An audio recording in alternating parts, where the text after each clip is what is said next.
Everyone, this is Dave Armstrong, and we are in the midst of November, which in turn is Brovember. We're turning Rockford blue, and for the awareness of men's cancer, mainly prostate cancer. So,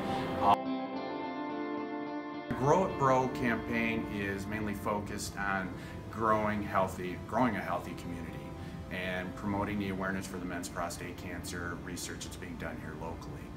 Thought, there are a lot of guys that can't grow, they're going through chemo. Growing it to support brothers or guys who can't grow.